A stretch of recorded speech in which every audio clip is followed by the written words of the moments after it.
how are you guys doing today? I hope you like tuna noodle casserole because that's what I'm going to be making today. Real simple, budget friendly. We've got some pasta, a little can of peas, some cream of mushroom, cream of chicken. I know that's weird, but that's what I had. 2 cans of tuna and some celery and onions, and we'll be adding some spices and milk to this. Let's get going.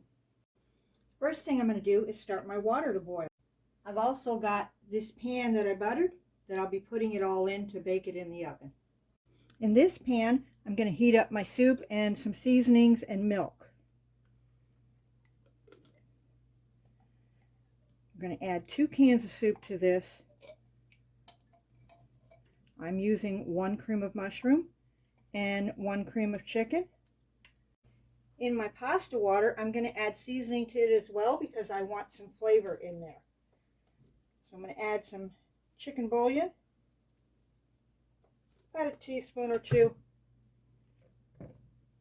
I'll add some salt to this.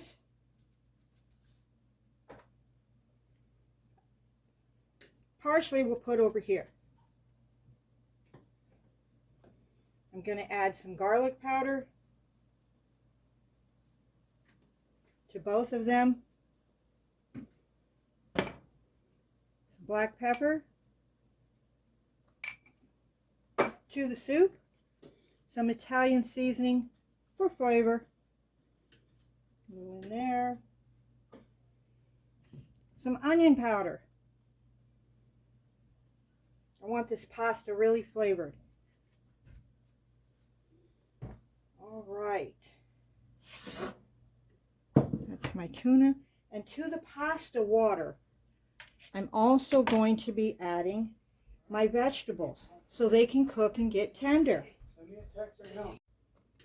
This is starting to bubble, so I'm going to get some milk in there and get that heating while my pasta water is getting ready.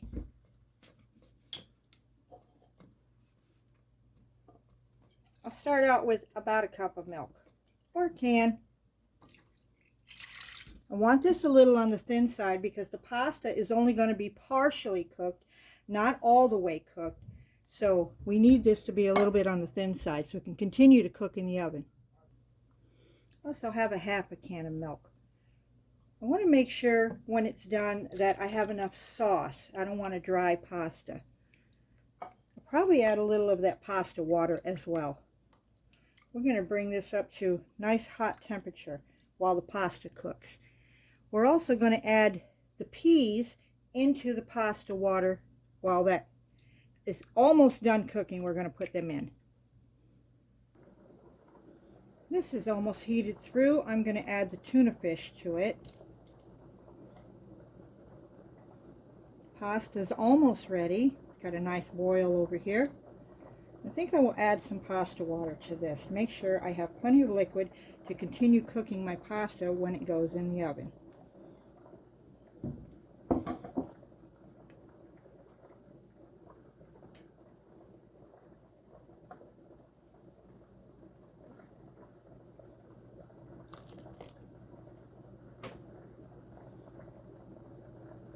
Turn the fire off. I'm getting ready to strain it. Now I'm just going to add the peas to this.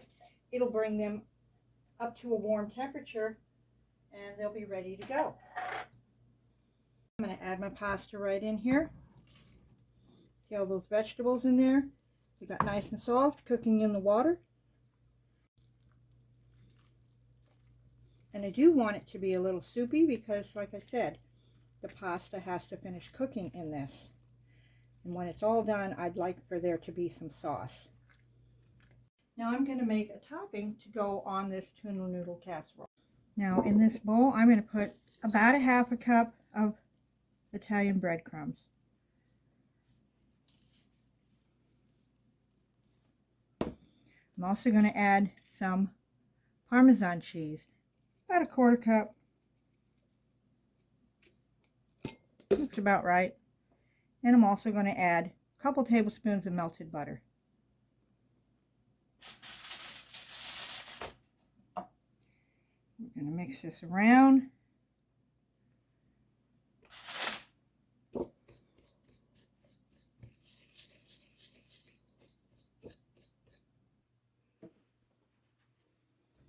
Now in my buttered dish, I'm going to add my pasta.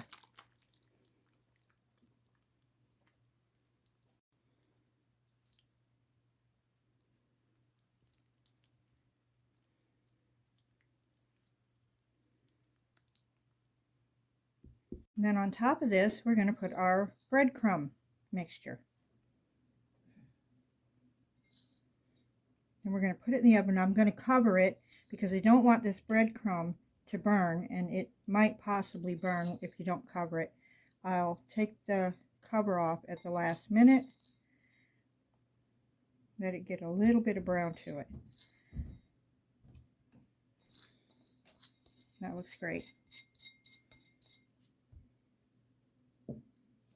I'm going to cover this with foil. I'm going to put it in the oven, and I'm going to bake it for about 22 to 25 minutes. Take the cover off, give it a little brown, and it should be done.